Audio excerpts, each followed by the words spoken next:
put him on punishment, so he's not going to play tonight. He's sick, really. I mean, it's not the injury. He just has a terrible flu or whatever, and with the injury, we just felt the combination just too much to play. Doc, what adjustments have you made without Rondo? Well, defensively, having Courtney and Avery on the floor at the same time, I think that's been the biggest adjustment. And then I just honestly think offensively, because we don't have a point guard, there's really no one with that responsibility. We just kind of play ball movement basketball, and it's worked for us.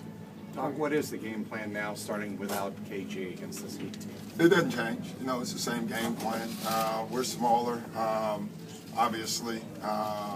We have to try to rebound. Neither team's a great rebounding team, but someone's going to have to get a rebound, and so we're hoping it's us.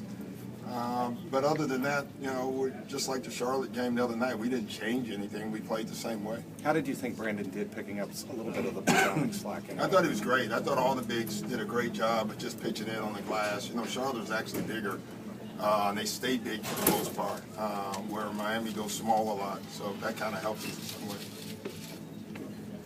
Doc, right now, LeBron and Dwayne are on a nice little run. You've had it before. What's it like when two guys are playing like that? Well, you just stay out of the way.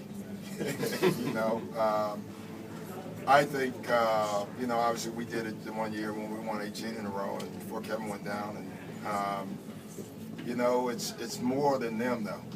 They're, LeBron's playing unbelievable. And I think Dwayne is, I don't think he gets enough credit as how well he's playing since the beginning of the year. And with him, it was just a health issue, in my opinion. He's so much healthier now than he was last year when he won it. But I think the guy that's playing off the charts is Bosh. I think he's playing great basketball for him. He's spreading the floor. He's shooting the ball for him. And when they go small and he's the 5 and he's spreading the floor at the 5 spot, that makes it awful tough to guard LeBron and Wade.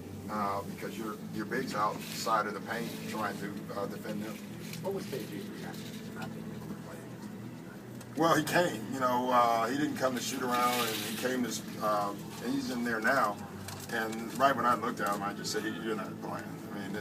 He wanted to play, and you can just even Eddie came in to get me to tell him not to play. Had he not been sick, would he have played? Yeah, he would have played. Is it a little easier decision though, maybe looking ahead? You'd rather have a healthy rest? No, I'd rather play him tonight if he was healthy. It's easier. I don't know what would make it easier, but the fact is that it's easier. The fact that I felt he wasn't playing this morning because we needed to come to shoot around because of being sick. I kind of felt he wasn't playing, but no, you want Kevin on the floor, and I guess it gives him more rest, and maybe that'll help too. So yeah. Do you expect him to play at home? Yeah, I do. He'll be on the plane tomorrow if we can get out. Yeah. Have you made any decision yet about DJ White and Randolph for the rest of the season? No. When is it? Is it tomorrow? I think it's tomorrow, yeah. Thank you for the advice and info. But no, we haven't. Danny's in town, so we'll probably talk about it right after the game. We'll see. What I remember about 5 years ago tonight,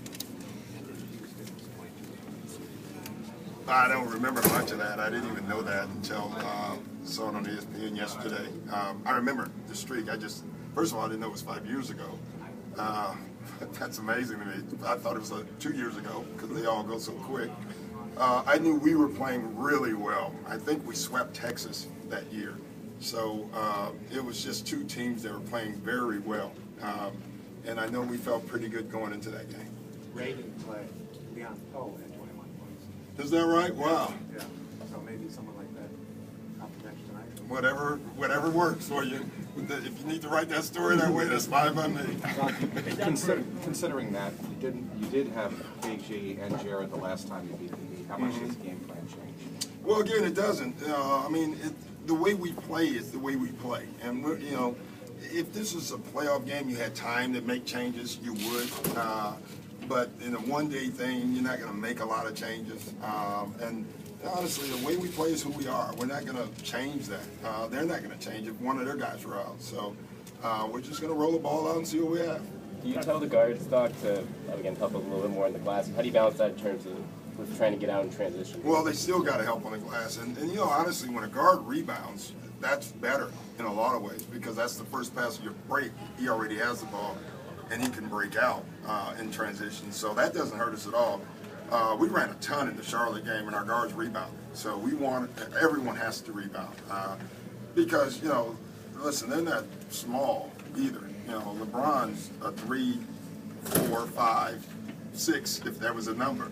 You know, so you have to account for him and weight on the glass as well. Hey, Doc, for a team that's won a championship and has played head and shoulders above the rest of the conference, what does it tell you about their mental approach, their attention span to be able to put together a streak like this? Well, they have pride, you know. They're champions, and they take that mantle, and they want to prove it. You know, we went through that, and listen, even though you, as a coach, at times thought, man, this is exhausting. Every night they're attacking us, every team. The players are thinking, yeah, and we're the champs, and we're going to act like that. And what they're doing right now, they're acting like they're champions.